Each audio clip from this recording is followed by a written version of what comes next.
2023년 1월 27일 큐티 말씀입니다. 마태복음 10장 34절로 42절입니다. 내가 세상에 화평을 주러 온 줄로 생각하지 말라. 화평이 아니요 검을 주러 왔노라. 내가 온 것은 사람이 그 아버지와 딸이 그 어머니와 며느리가 시어머니와 불화하게 하려 함이니 사람의 원수가 자기 집안 식구리라.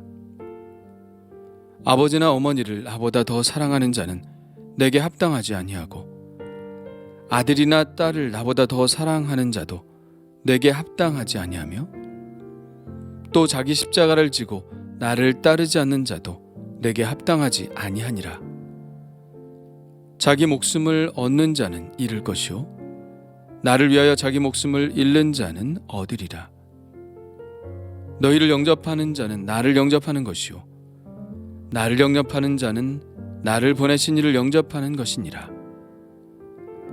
선지자의 이름으로 선지자를 영접하는 자는 선지자의 상을 받을 것이요 의인의 이름으로 의인을 영접하는 자는 의인의 상을 받을 것이요 또 누구든지 제자의 이름으로 이 작은 자 중 하나에게 냉수 한 그릇이라도 주는 자는 내가 진실로 너희에게 이르노니 그 사람이 결단코 상을 잃지 아니하리라 하시니라. 아멘.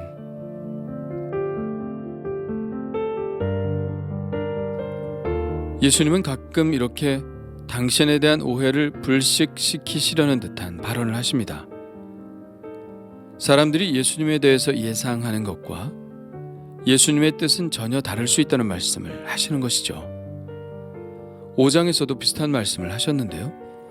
이렇게 말씀하십니다.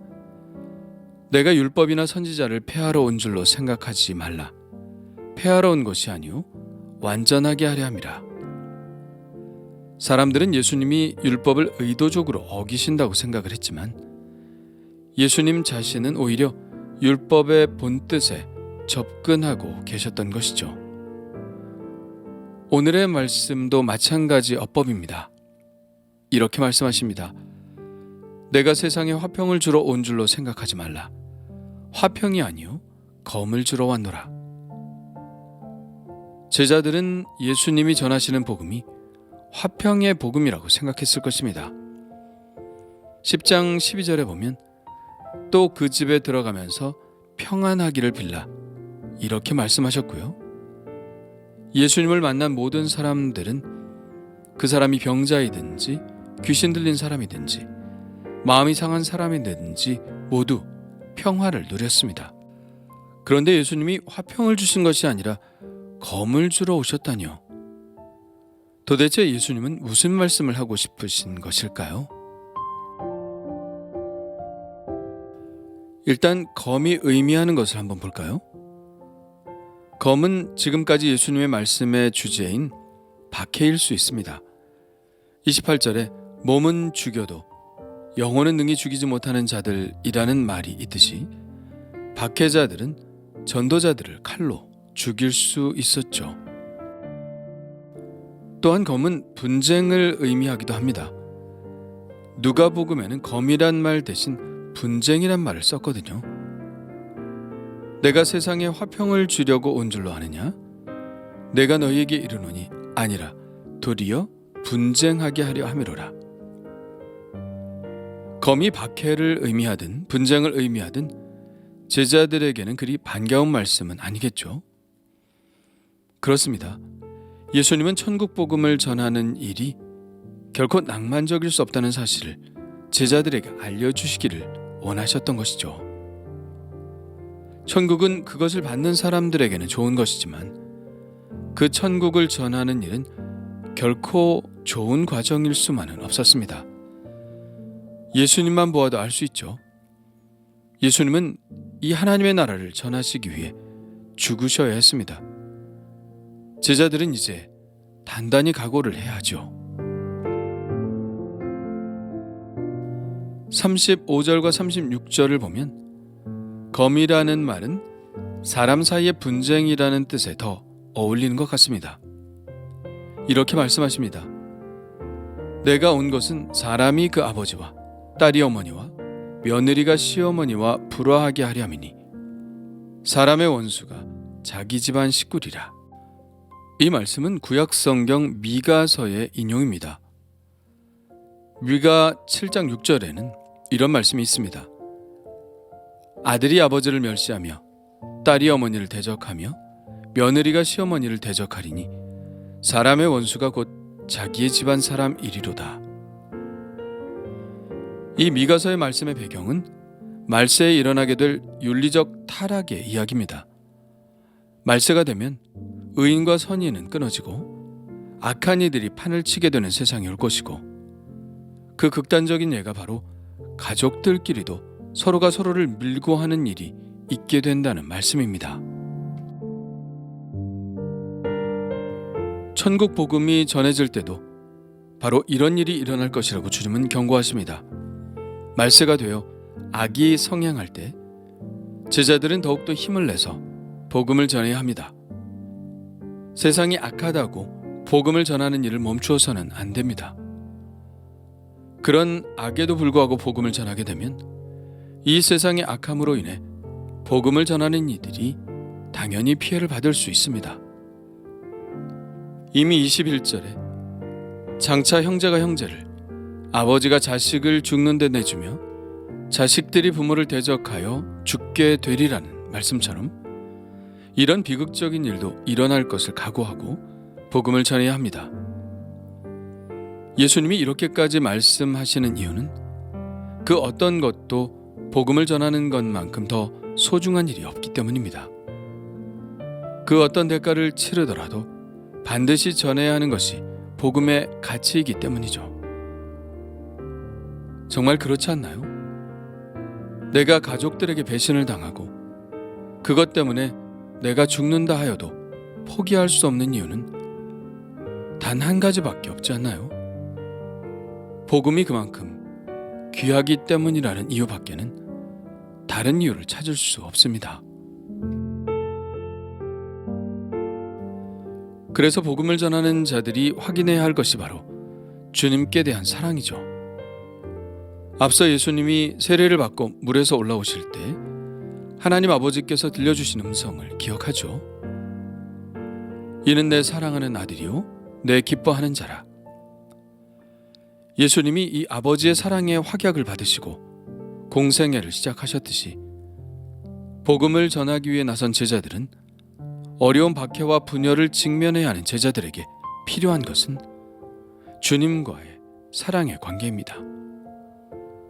그 어떤 것보다 주님을 사랑하는 마음이 없으면 감당하기 힘든 일이죠. 반대로 주님을 사랑한다면 감당하지 못할 것이 아무것도 없습니다. 갈릴리 호숫가에서 예수님은 딱 이 질문을 베드로에게 하셨죠. 요한의 들 시몬아, 내가 이 사람들보다 나를 더 사랑하느냐? 예, 이 질문에 대답을 할 수 있어야 주님의 일을 감당할 수 있는 것이죠. 아버지와 어머니보다 주님을 더 사랑해야 감당할 수 있고, 아들이나 딸보다 주님을 더 사랑해야 걸을 수 있는 길이 전도자의 길입니다. 아니, 더 나아가 자기 자신보다도 더 주님을 사랑해야 하죠. 주님은 이렇게까지 말씀하십니다. 또 자기 십자가를 지고 나를 따르지 않는 자도 내게 합당하지 아니하니라. 자기 목숨을 얻는 자는 잃을 것이요 나를 위하여 자기 목숨을 잃는 자는 얻으리라. 자기 자신까지 버려야 한다는 말씀인 것이죠. 자기 십자가를 진다는 것은 무엇을 의미하나요? 16장에 가면 좀 더 구체적으로 이렇게 말씀하십니다. 누구든지 나를 따라오려거든 자기를 부인하고 자기 십자가를 지고 나를 따를 것이니라. 십자가를 지기 전에, 사명을 감당하기 전에 먼저 해야 할 것이 바로 자기 부인입니다. 자기 부인은 내가 없다는 것이죠. 나의 명예와 나의 재물과 나의 자존심과 나의 자아와 그리고 나의 목숨까지도 다 부인하는 것이 바로 자기 부인입니다. 예수님이 이렇게까지 과격하게 말씀하시는 것에는 그만한 이유가 있을 것입니다. 예수님께서 당신도 예외 없이 그런 삶을 사셨던 것에는 그만한 이유가 있을 것입니다. 그것이 바로 천국의 가치죠. 이제 13장에 가면 천국에 대한 비유들이 나올 것이지만 한 농부가 자신의 소유를 모두 팔아 그 밭을 산 것은 다 이유가 있는 것이죠. 그보다 더 큰 가치가 있는 것을 얻기 위해서입니다. 주님은 우리에게 희생하라고 말씀하고 있지 않습니다. 오히려 더 좋은 것을 취하라고 말씀하십니다. 우리가 손해날까봐 미안한 마음으로 권고하고 계시지 않습니다. 당연하듯 주님은 우리에게 권고하고 계십니다. 우리는 우리에게 더 좋은 것을 주시려고 주님이 우리에게 이렇게 권고하고 계시다는 사실을 알아야 하죠. 40절 말씀은 우리가 전하는 복음이 얼마나 위대하고 놀라운 것인지를 말씀하고 계시는데요.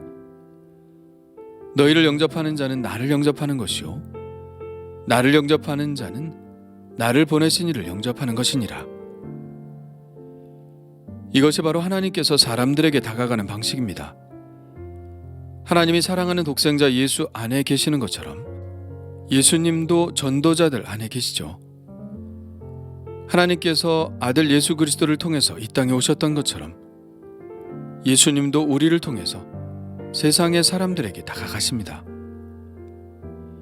우리는 보잘것없는 존재이지만 하나님께서는 반드시 전도에 미련한 것으로만 사람들을 구원하시기를 원하시기에 우리의 존재 안에 바로 하나님의 손내미심이 있는 것이죠. 사람들은 우리를 통하여 그들에게 손을 내미시는 하나님의 손을 잡아야 합니다.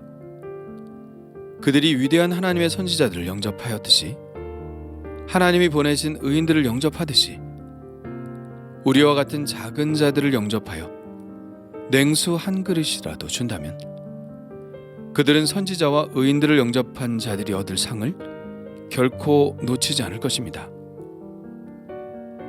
이 말씀은 우리에게 큰 용기를 줍니다. 이것은 하나님께서 전도자들에게 매우 특별한 주의를 기울이신다는 것을 뜻하기 때문입니다. 하나님은 우리와 함께 하시면서 우리가 당하는 위협도 감지하시고 우리가 받는 환대에도 기뻐하십니다. 우리를 환대하는 사람들을 기억하시고 그들에게 상으로 갚으신다니 얼마나 우리를 사랑하시며 세심하게 우리를 돌보고 계시는 것인가요? 전도자들은 이렇게 한편에서는 박해를 받지만 다른 한편에서는 하나님의 세심한 돌보심을 받습니다. 그러므로 우리는 비천에 처하기도 할 것이지만 풍부에 처하기도 할 것입니다. 우리는 배고픔에 처하기도 할 것이지만 배부름에 처하기도 할 것입니다. 우리가 어떤 처지에 있든지 하나님은 늘 우리와 동행하시고 누군가의 손길을 통하여 우리에게 공급하실 것입니다. 그리고 만일 우리에게 냉수 한 그릇을 대접한 사람들이 결코 그 상을 잃지 않는다면 주님을 위해 자기를 부인하고 십자가를 지고 따르는 전도자들에게는 도대체 얼마나 큰 상이 기다리고 있을까요? 그 상은 정말 기대해 볼 만하지 않을까요?